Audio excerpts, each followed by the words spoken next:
Hello and welcome. I'm Rick, your guide to the past, and this is part two of a video on an introduction to the English Civil War and the Wars of the Three Kingdoms. If you haven't seen part one, I'd get back and watch that before you dive into this. But if you have seen part one, or if you're just happy to get stuck in without it, then stay tuned and enjoy. Between 1642 and 1646, the King and Parliament were at war. They each raised field armies and established dozens, if not scores, of garrisons to control key towns and strongholds. These would control roads and rivers, they would control resources, and they would control the country. Parliament soon established control over most of the east and southeast of England. Support for the king centred mostly on the west, the north, and Wales. Elsewhere, particularly in the Midlands, loyalties were divided, and it was in these disputed areas that most of the fighting occurred. Though historians and reenactors often focus on the relatively few big battles, from Edge Hill to Naseby, there were hundreds of smaller sieges and skirmishes between garrisons, between relatively small groups of men. These were fundamental to the outcome of the war, perhaps more important than what's going on in the big battles. However, that last big battle, Naseby, saw the new model, a newly raised professional national army fighting for Parliament, defeat the last Royalist field army in June of 1645. And by the summer of 1646, Oxford, the king's wartime capital, had surrendered and the king himself had been captured. Though the king was captured, he was not defeated. He spent the next 2 years negotiating first with the Scots and with the army and then with Parliament and then with the army again, trying to play one side against the other to try and get the best deal he could. Meanwhile, he was also communicating or trying to communicate in secret with his supporters in the country and on the continent. However, a war-weary population, sick of free quarter of armies and unhappy with such things as banning of Christmas, along with some, has to be said, clear supporters of the king, raised up in a series of revolutions and risings during 1648. This is something sometimes called the Second English Civil War. Sometimes it's seen as a continuation of the Civil War more properly. But this series of risings, this Second Civil War, convinced Parliament, and particularly religious and political radicals in the new model, that the king couldn't be trusted.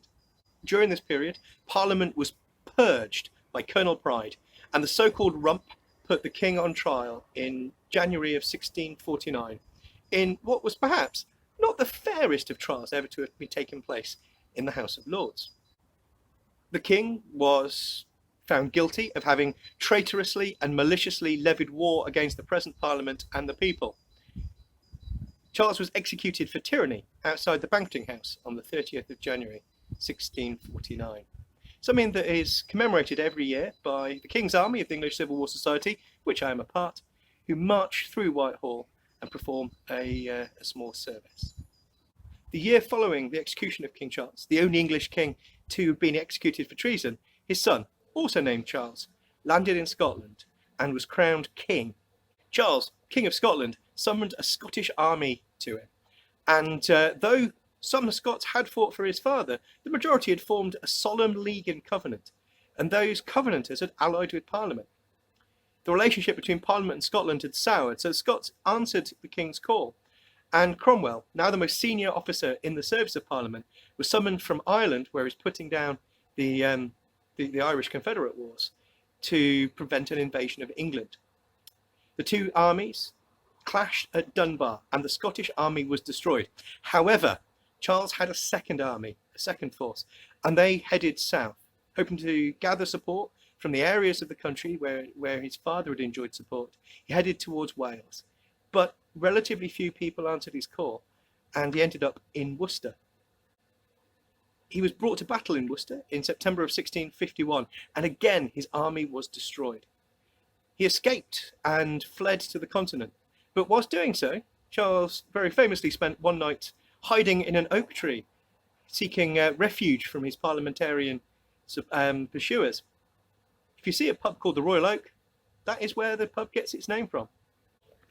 With Charles II defeated, Scotland occupied now by the new model, and the Irish Confederate Wars over, the country entered a period of relative peace and stability, but one also of political upheaval. In 1653, Cromwell ordered the army to disband Parliament and took power himself, establishing a new Parliament, which he promptly disbanded to replace with a military dictatorship, splitting the Commonwealth into military districts. He would also go on to fight a war with the Dutch and then died in 1658. After another year or so of uncertainty and upheaval, Charles II was welcomed back, though the relationship between the throne and Parliament was never what it had been at the beginning of his father's reign. The English Civil War, the Wars of the Three Kingdoms, were finally over, but at what cost? Well, just in terms of the dead, the Wars of the Three Kingdoms were brutal. A recent estimate suggests that there are around 250,000 war-related deaths, military and civilian, in Britain during the conflicts. That's around 5% of the population. This is nearly twice the proportion that were killed during the First World War. That was 2.6%. Deaths in Ireland probably numbered well over that, with another 250,000, which is possibly around 15 to 20% of the estimated pre-war population. So the war itself was brutal.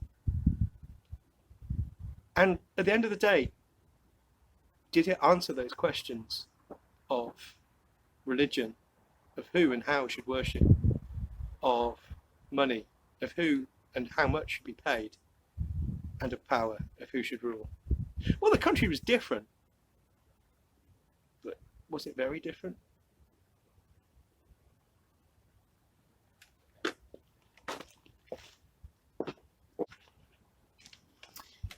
So, I hope you've enjoyed this. I hope you learned something and that you found it entertaining.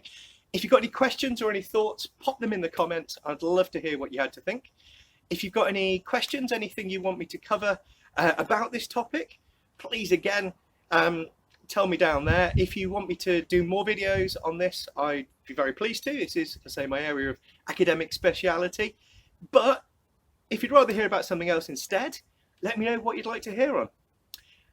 Hopefully I'll get another video recorded and up soon, possibly something on food or on health, or who knows, I might go completely off field, just introduce you to part of my collection of artifacts.